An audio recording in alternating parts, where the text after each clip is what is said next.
Welcome back, WNST, Towson, Baltimore, and Baltimore Positive. We're positively out on the road doing the Maryland Crab Cake Tour. I have all my lottery swag here, the koozies for summertime. We're going to be with our mayor, Brandon Scott, maybe with the mask on. I'm not sure, down at Coco's on the 17th of the month right now. We're at Silver Spring Mining Company. My friend Gary Rissling put these places together a long time. We're in Perry Hall. It's all brought to you by the Maryland Lottery. Let yourself play. I'm going to have some scratch-offs with me at Nick's Grandstand next week up in Timonium. We're going to be at Fadley's next Wednesday with Attorney General Brian Frosch, as well as with Ben Jealous. And right now we are in Perry Hall with Councilman David Marks. Welcome in, man. How are you? Pleasure. Great to be here. Great to have you here. I mean, we got a little iced tea. The hockey game will be on here at some point with Gary. You came in. We said a lot. I've never met you. We've had you on the show, and I guess that's a lot of people the last year and a half have had on the show that I've never met, right? I mean, such as a Zoom life. But I told you, man, my son went to Perry Hall right up the road here. I remember the snowstorm of, I want to say it was about 94, January 94, 93. We had about 3 feet of snow. My son and I lived on Flanders Court in Silver Spring Station in the apartments right off of Coddington. And I banked right up here at First Mariner Bank when Ed Hale bought the bank. And Gary was my hockey friend from 1984. He had the Calgary Cattle Company down Bel Air Road with his then partner Cal Loff, who we lost, and I hope Gary and I get together and talk about. But the Perry Hall background, this was home for me. This very, very familiar part from where what is now, I guess, Looney's, with 3 or 4 other different bars. All the meals I had along here and raising my son through here from 1993 to 99 I lived here. And then 99 to 03 I lived over by the Boomy Temple on Buck Schoolhouse Road, over by Essex Community College. So when people ask me where home was for a long, long time, when I first came on the radio, White Marsh, Perry Hall, and that's pretty much the same for you, right? Yeah, I've lived here my whole life, actually since I was 5.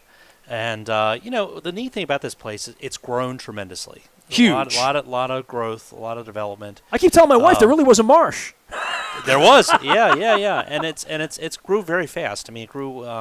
Our population doubled within a course of 10 or 15 years. Now, when you say our, you mean the Perry Hall? Perry Hall population. Well, I'm thinking about Honeygo being shut down by the high school, and then it just opened up. It opened up. And the space has been used wisely. I mean, parks and different things. Yep. And I know that's where I've had, at one point, I think it was 6 living county executives on. Now, we lost Ted. Don put a show together with Ted, Don Hutchinson, Don Moeller. I don't leave anybody out. Rasmussen, keep going. Roger Hayden, Jim Smith, and Dutch. Yep. And we lost Kevin. So whoever that group was, it was everybody. Yeah. We all got together. And this has been the story of my life. From and I kidded Ted, and I can laugh a lot about Ted because I told Ted I campaigned against Ted.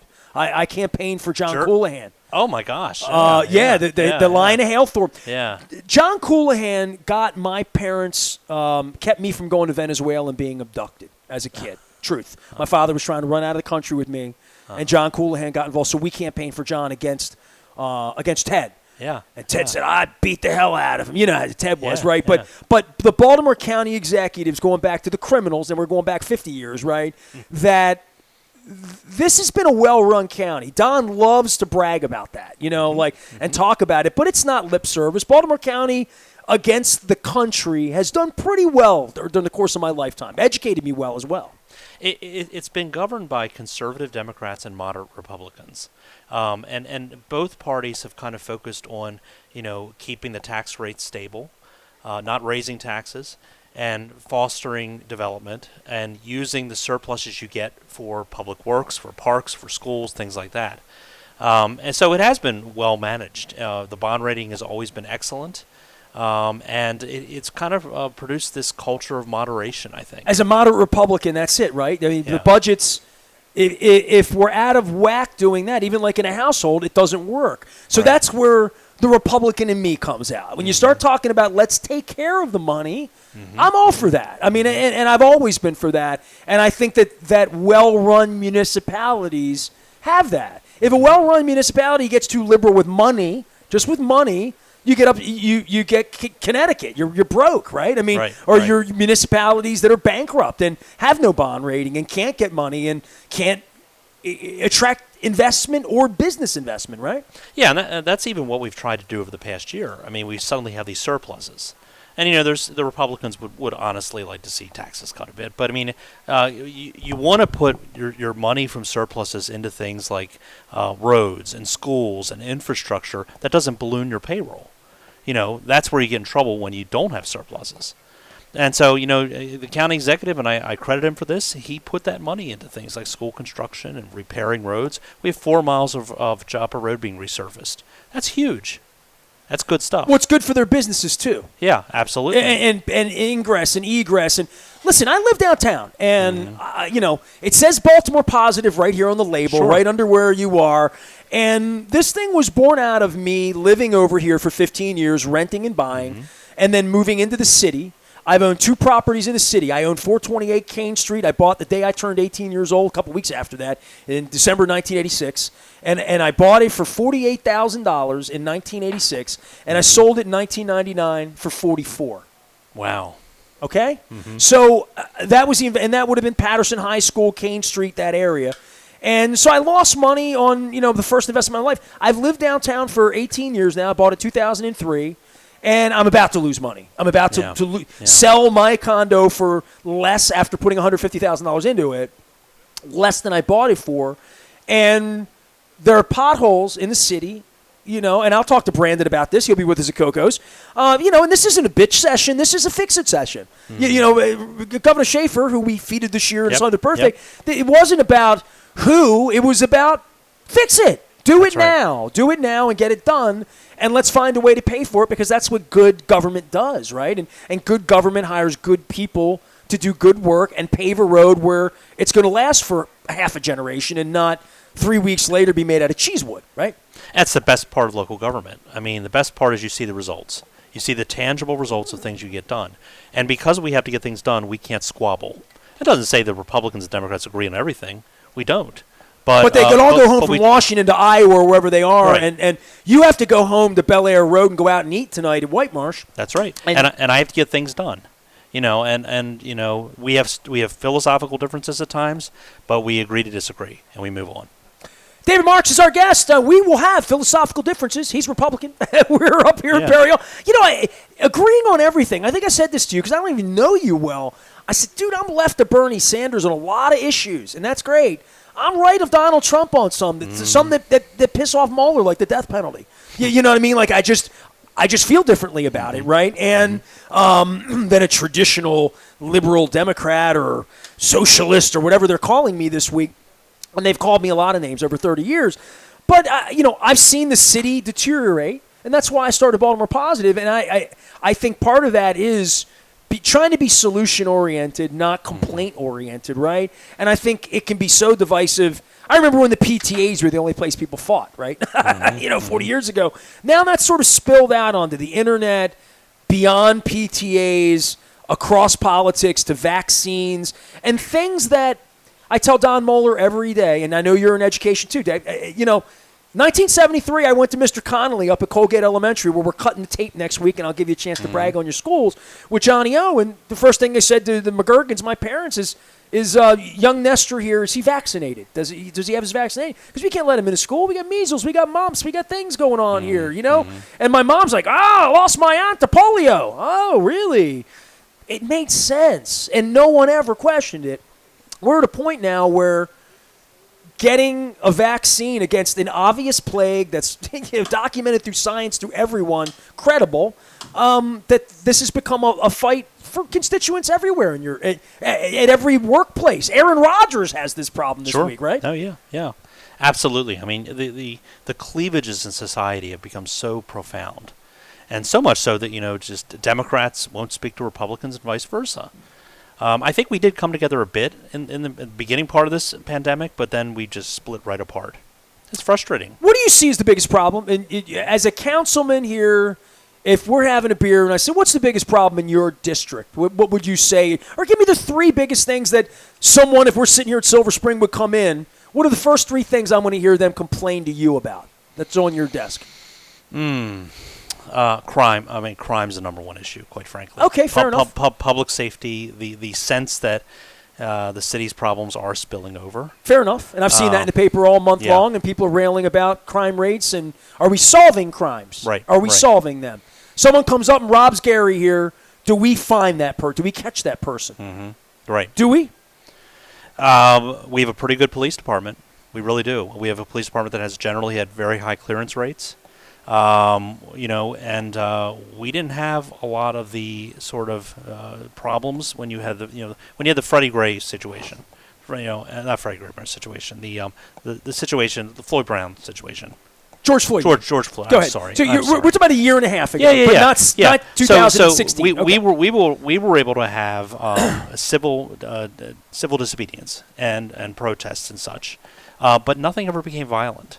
Right? Well, I live downtown, and I saw lights coming down the street every night with peaceful right. protests, people saying protests. that we can't have innocent people, Right. perceived innocent or not, have a police officer put their knee. If that happens at Silver Spring and Bel Air Road, all hell should break loose. I literally. Oh, and I completely agree. But my point is, we were able to come together and craft a police reform bill. Bipartisan police reform bill that helps modernize the police department. I had Julian on several times about that. And one of your colleagues. Yeah, and I was the Republican co-sponsor of that, and Julian was the lead sponsor on the Democratic side. And we were able to get that done and help begin the process of modernizing our police department in a very civil way. We avoided violence out here. I think we also had a tragedy out here too. Before that, with an officer and a lot that fell out of that was not good, right? I mean, everyone supports the police. This notion that defund and all this nonsense that went on, no sane person I know wants to do away with policing or have less policing. Right. Just want to make sure the policing is being done lawfully, and that if I get pulled over, I get the same treatment I would get if my skin color were different, if I were taller, shorter, of whatever different, that everyone's getting the same fair treatment. Yeah, I mean, the police department needs to be humane, and it needs to be reflective of the communities it serves, and that's what we need to do. And I guess my point with this discussion is it kind of shows our moderate temperament and the willingness in the county government to find solutions and not to escalate things. And I'm quite frankly, I'm proud of that bill, and I'm proud of the police department. I mean, it's doing a lot of good things. Doesn't that speak to the caliber of the leadership that you're not throwing a Trump thing on your lawn and yelling about the elections being rigged, the nonsense that's going on, that it is the personalities. Johnny's pretty mellow cat, been at this a long time, his Pop did this.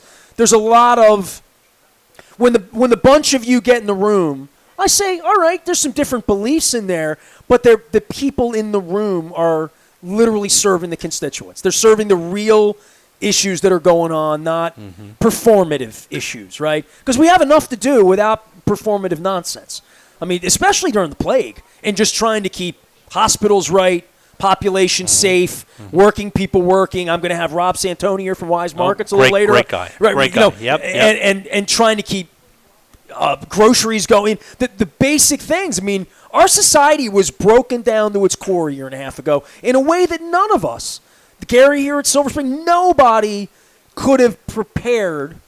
We stopped sports, and I'm in the sports business. I'd never given that a thought in my life, that we all had to behave differently a year and a half ago. And I think it has brought out some level of, we are in this together. That if the plague's proven anything, as we all wear these masks, anybody that's wearing a mask is basically saying, I'm in this together. I'm in. I'm all in. I don't want to hurt you. You don't want to hurt me. That's kind of a nice message, really, when it comes down to it now, isn't it? Absolutely. And I do want to commend the county executive. I mean, if you went out to Timonium Fairgrounds when we were doing the vaccinations, it was like a military operations. I mean, it was running like clockwork. Governor Hogan went there. Even said it was, I think, one of the best managed places in the state. And by the way, I was putting on a TV and seeing places it wasn't managed well. That's right. And it is a testament to the fact that we all want to work together. We want to get things done. We want to solve fundamental problems. And where we disagree, we agree. We disagree agreeably, I guess, right? And then we go home. And when you disagree and you can't do anything about it anyway, I mean, I'm sure if you were a county executive, your politics would dictate that you would run it differently than Johnny, but you're not. He is, and that's kind of the way part of this is fight fight when you can change something, right? If you can't change it, mention it, but don't fight about it because there's no outcome there. If you don't have the votes, I'm saying. That is a fundamental question when you're in the minority. Do you vote no and something passes that you completely disagree with, or do you work to amend it? I mean, and there's been bills that have come through where we had to make that decision. There was a bill that required gun retailers, for example, gun shops, to have better safety protocols. I'm for that as a citizen. I'll hear that. And a lot of people just said, "Well, just vote no, vote no, vote no." I went to the gun stores and I actually said, "What can we live with? What can you live with?" And Wade Catch and I amended that bill. And what do you find when you visit? I've never visited with a gun owner. The gun owners I know, no offense, are nuts. They wave their guns around. They wear their NRA shirts. They have their pickup trucks with their thing on it. And if you're hunting deer, I'm good with that. If you're hunting, if you're duck hunting and that's why you feel that way. But it's become way more a political statement about magazines and weapons of mass destruction, and it's not about I got a gun in my house in case someone comes and robs me, right? I mean, I'll hear all of that. It's become a much more aggressive play, especially politically, to say how much ammo can we get to fortify our what. That's a different argument than the Dundalk I knew, where the NRA people that I knew were about shooting ducks on the eastern, literally a different argument than somebody carrying suitcases of machinery to the top of the Mandalay Bay and opening fire. I don't think anybody should have those kinds of guns. And I'll fight that forever for Parkland and for all of those issues. And somewhere in the middle, there's I want to go hunting and I want to protect myself, and then I want to stabilize my house in case we go to war, a civil war, and I'm going to have machinery for that. That's kind of a different kind of conversation, I think, that is led by the NRA. And I don't talk to a lot of NRA people, but I don't go into gun shops and find out what keeps them up at night if I'm a gun shop owner. Gun shop owners I talked with in my district and in Middle River were very realistic, and they came up with some good suggestions. Like? For example, I mean, this bill, it requires these shops to have a security plan, right? And now, what does that mean? You have to have ways of fortifying the stores so that you're not going to be easily robbed, or a car is going to crash through the windows and steal the guns. And we've seen that. Yeah, and they worked with us on the language, and I think we got a better bill because of it. Well, the other day we had somebody just this morning going through taking an ATM, right? Yeah, in a pharmacy. Right? Yeah, I mean. Criminal activity is something you wake up to every day and the police wake up to, and you're trying to make sure gun shops don't get cased. There you go. And it's in their interest to make sure they're not being robbed. So we worked with them. We got good legislation, and it became a better bill. What about the differences between a law here and in Pennsylvania or going across the border? I know nothing about guns. I like literally. My family had them. I had, family members in the military, whatever. Just maybe I'm missing my trigger finger, so I just have never felt like I need to roll a piece around to keep myself right. If I go to Middle River to buy a gun right now, what do they even ask? I don't even know. I mean, literally, what is the law? I walk in. I'm 21. I want to just go get something because I'm afraid of things and I need to get a gun. What would I need to do to even do that? It's the state requirements, it's background checks, it's waiting periods, and this is a pretty liberal I wouldn't get a state. gun today. I don't think so. I'm not a lot of. If I go to a gun show out tomorrow, I don't know, but I'm assuming like this is all part of the city and acquiring a gun illegally for illegal purposes, whatever those activities would be, or just illegally because I don't feel like dealing with it and I just want to have it next to my bed and it's American, I should be able to have a gun and there shouldn't be any rules, just like there shouldn't be any vaccines. I mean, people believe all sorts of things, but I do wonder if I just went up to the gun show in Towson and I pulled a couple $100 bills out of my pocket, how hard it would be for me to walk out with a gun as a citizen. I don't know the answer to that, but as a citizen journalist, I'd be interested if I went to 10 gun shops or 10 gun shows or crossed the border or found Louis down in the city, how hard, and everybody tells me, all the street people in the city say, you can have a gun, what's it, 3 o'clock? We have a gun by 4 o'clock. If you like buying drugs used to be, or any of those kind of thing on the street. But legally, if I just walk into a gun shop, I don't even know the rules about it and what protections I have as a citizen that somebody who is a little Sure. more nefarious, say, gets their hand on a gun. Yeah, yeah. I mean, it's a lot of that's state government. For us, it was just a matter of kind of looking at the properties, the buildings. And, I think we did a good job with that bill, actually. David Marks is here. He is our councilman, I should say, but your district might be changing, right? Yeah, so I represent Towson all the way over to Kingsville. My district goes from Charles Street to the Jericho Cover Bridge. And fascinating district. It's the result of gerrymandering more than 20 years ago. But right now we're going through a redistricting process like every other local government around the country. The census comes out, we have to change our boundaries, and that's required. So there's 7 council members. There are 4 Democrats, 3 Republicans. And it's a lot of balance. It is balanced. Well, we're a purple county. We're a purple county. state. We really Yep. are. And our map will have to be bipartisan. That's one place we're different than other places. It takes 5 votes to pass a redistricting map. The Republicans have 3 on a 7-member council, so there needs to be 1 Republican vote. The big argument right now, I think, is that the ACLU and the NAACP have argued that there should be a second majority-minority district. In other words, in 2001, the county council created the first district where an African American was seen as credibly, likely to win, and Ken Oliver won, and then Julian Jones has that district now. The black population of Baltimore County has increased so much so that these advocates argue there should be a second district like this. The problem is that when you look at creating 2 majority-minority districts, our African American population is scattered. You have a lot in the west side, but then you have pockets throughout the rest of the county. Hillendale, for example, Turner Station, Dunfield, which is right up the road from here. So it's more difficult to do that, to create 2 majority-minority districts. But that conversation is really... I love the word gerrymandering because it sounds like no matter what we're going to do here, it will be gerrymandered. The only way to not gerrymander is just draw straight lines. Yeah. Straight lines don't exist in this part of the world. I mean, maybe in other parts of the world where the world was built differently, but to say everything north of Bel Air Road this way or south of Bel Air Road that way, it's kind of like school redistricting and the fighting I saw in Howard County a couple years ago. Oh, with the school board, yeah. Oh, my God. Yeah, and you mentioned Ted Vanatulis in the early 70s. My father's first political fight that I remember vividly was around school clusters and closing. And eventually they closed Eastwood Elementary School. Yep. I'm about to open. Yep. I mean, this one I'm talking about 40 years ago now. Yeah. But moving districts and moving boundaries is always the school board's the worst. I mean, those decisions are so much more controversial than anything we're doing now. I mean, those are the decisions that pack 300 people into an auditorium.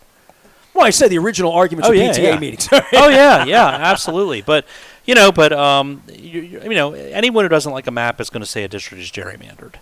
And it's one of those things where you know it when you see it, right? If you see this snake-like district that believe me, every time we have Sarbanes on, there you go. Every time we have Sarbanes on, I mean, and we can't laugh about it. Something needs to be done about it. But the question, and if Don were here right now, he'd be yelling at your Republicanness, saying, "We're not doing this, or we do the whole country, or we don't do," because the red states just aren't going to. There's no movement there in the deep red states. And I was out in Nebraska and Iowa a couple weeks ago. Nothing's going to move out. Nothing's moving. And see what happened. It's like a nuclear war. So Illinois just redistricted, and you should look at their map. I mean, their map. It's Democratic. It's a Democratic state. Oh, it's ridiculous. I mean, Chicago. There's like little tentacles coming out of Chicago to create as many Democratic districts as possible. Now that Illinois has done it. Georgia's going to do it. It's like a nuclear war. You're right. I mean, there needs to be a national standard. The Supreme Court refused to step in, and imagine that. And it's unlikely Congress will step in. A lot of the times over the past 10 years when we've had really tough issues, the Supreme Court has stepped in. Same-sex marriage was a good example.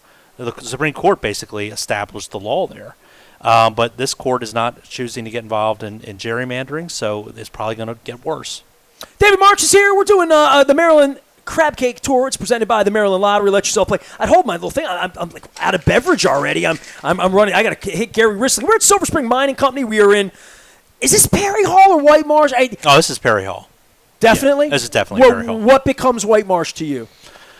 Well, old White Marsh is down by Philadelphia Road. The newer part's kind of the area near the mall. You know what's hilarious is I lived in Nottingham. Nobody's ever said I live in Nottingham. Yeah. No one's ever lived in Nottingham. No, I've never met anybody that says I'm from Nottingham. But I've had a lot of people say I'm from White Marsh or Perry Hall, and I lived out here for a decade. I don't know the difference. We hate it. We hate it. We hate Nottingham, Maryland 21236.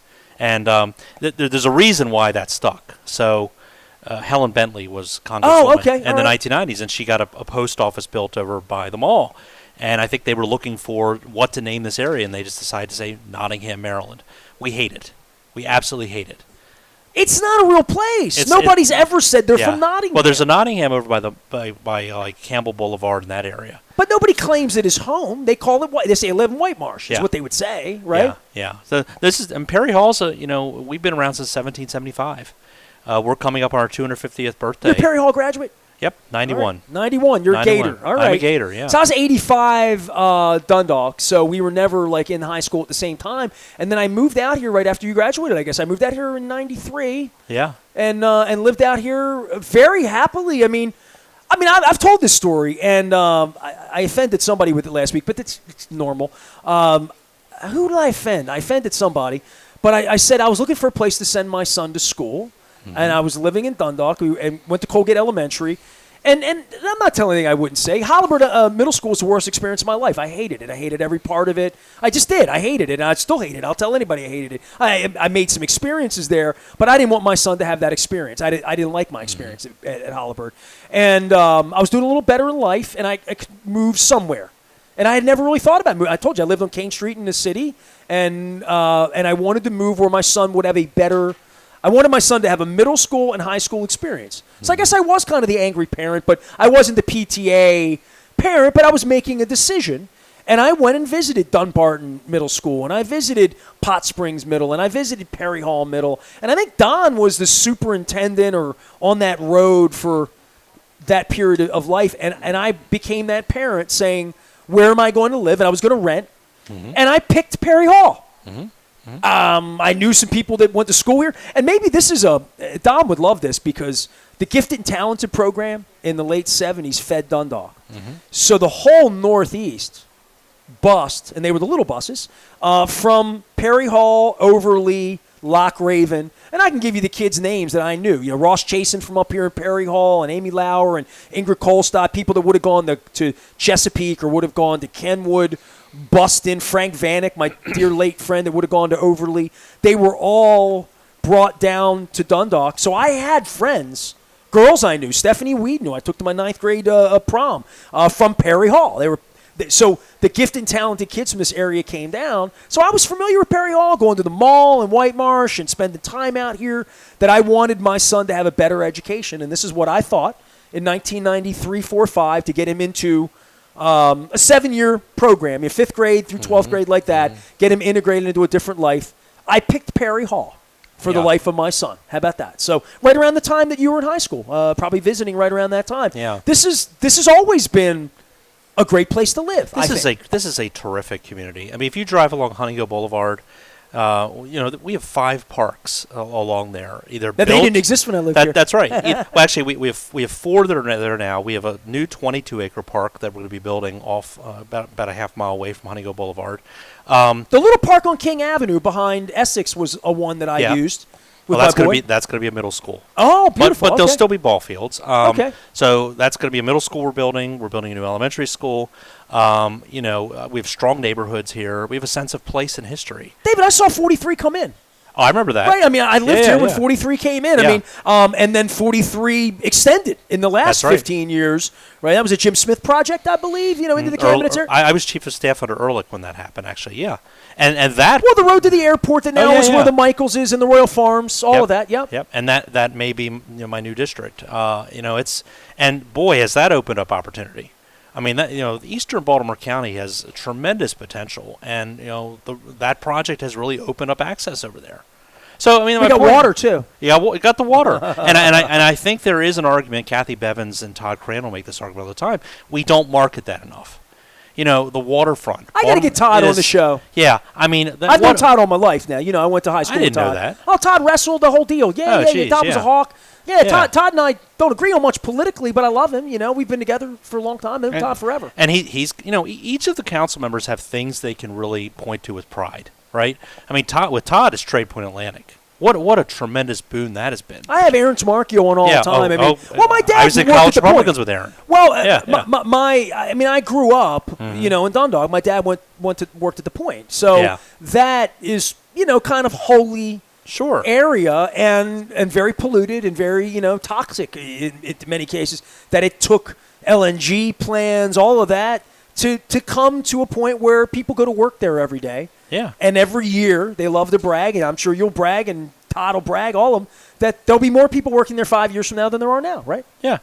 And the council got a lot of criticism when we supported that project, because we came in and we helped with the utilities and the road work and such. But boy, during the pandemic, that place really took off. And I can only imagine what it would be like today if we had not invested in that area. So each council member can take pride in certain projects. With Kathy Bevins, she's seen a lot of growth in Middle River. Towson, for me. Tom Quirk, Catonsville. There's a lot of good things happening in this county. And, the council members put a lot of hard work into these initiatives. Appreciate you coming by, man. It's really nice just having iced tea with you. Do you want a crab pretzel? I got to get a crab pretzel at some point. I'll do it in the next segment. I got Rob Santoni coming by from Wise. Oh, Rob's great. So Rob's had the $6 signature crab cake, and I went down and had a crab cake with him. They have that Bell Garden sub that he has down at store too. That's my Wise. I shop in his store all the time. I give him a hard time about the coconut water. I was trying to get him. And the receipts. The long receipts. I don't mind that. I mean, sometimes there's a little deal on it. That's all good. I'm always this month we're doing this for veterans. It's Paralyzed Veterans of America, PVA. So when you go in there and you got to give the extra 56 cents, round up. When you round up this month, it's all good. So we'll get a crab pretzel because I've known Gary forever. Gary was like one of the original crab pretzel guys. So this is a crab cake tour, but everybody says to me, "You don't go there and not get the crab pretzel," and I'm like, it's got a lot of carbs, so for me, and I can't eat it all myself. He sells a little mini guys that you take those home and you could cook them at home. So you can get those to go as well. And can I put a plug in for Ron? For Gary or who? No, for Weiss. Because we're going to be doing a food drive the next 2 weekends at Weiss. You want me to get my Wise Markets my mug out, or did I lose my? I got my mug right here. Here it is, my Wise Markets mug. So we're going to This is truly a Wise conversation. See that? It is. And not a we is conversation. Wise. Well, the original Wise is right here around the corner over on Joppa. Yep. 7 courts. 7 courts. So we're going to be doing a food drive with Wise and Marion Preparatory Academy over the next 2 weekends at Fullerton Plaza. What's Marion Preparatory Academy? It is a group of alumni from Notre Dame, closed in the city. And they are working. Okay, it's just Pelosi's people and like all that. Yeah. Okay, good. So they're reopening over in the western part of the county, and we're going to be doing a food drive with them. Wise is one of the best supermarkets in terms of giving back to the community. Yes, they are. And they get a lot of loyal customers because of it. And Rob's going to be here to tell you about it, and I'll be here to tell you about it, and I'm one of them right now. My rewards card's good, man, especially when it saves me on ice cream like it did the other day. I got some pumpkin, and I got some eggnog. Wise my sponsor, so I have a Wise scooper now for my ice cream. So yeah, it's all good. Hey, man, really nice to meet you, man. Good to meet you again. Good to see you again. Yes. I haven't been shaking a whole lot because of COVID, and I'm squeegeeing and doing all the things I need to do and rinsing off here. It's all brought to you by the Maryland Lot. They gave me a mask. Let yourself play. They have sponsored our crab cake tour, which has allowed me to come out on the road and present these kinds of conversations, including my friend Greg Landry. We're going to be at the Chop Tank on Friday. This is going to be great because I don't think I have any politicians on Friday. No offense. Tony Tochterman's coming down from Tochterman's Fishing and Tackle. We're going to talk about waders and fly fishing. My pal Eddie Lauer is going to bring his guitar. We're going to talk about the Orioles, probably sing some songs. Merritt Dworkin's going to come by and talk about the farmers market and flooding and issues down at Fells Point. And Ron Furman is going to come by. He's not going to drink because he doesn't drink, but I am going to drink. And we're going to promote Max's on Broadway. We're going to be doing that down at the Chop Tank with the Atlas Group. Wednesday, I'm doing so. I hurt my back, and then you got sick last week. Yeah. And then we didn't do this, and it's serendipity. It was meant to happen today, but I had to cancel 3 of these shows. I'm making them all up. Wednesday, we're at Fadley's in the morning early on. Friday, we're back at Nick's, finally getting out there and having Nick's crab cake. That's not your district, Timonium, not you. No, that's a little west for you, a little north and west.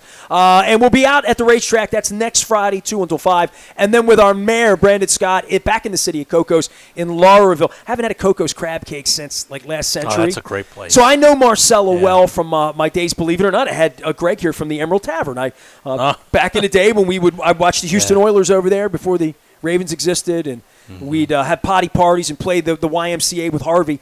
The old days, as they would say back in the day. But I've watched a lot of hockey right here behind me at the Silver Spring Mining Company with Gary Rissling. I've known Gary since 1984. It's like an old friends tour, this crab. I feel bad I didn't get your crab pretzel, bro. Next time. No, it's fine. You've had the crab pretzel here. Oh, yeah, it's excellent. Hamburgers are good here, too. Burger? Is burger night Tuesday or Wednesday?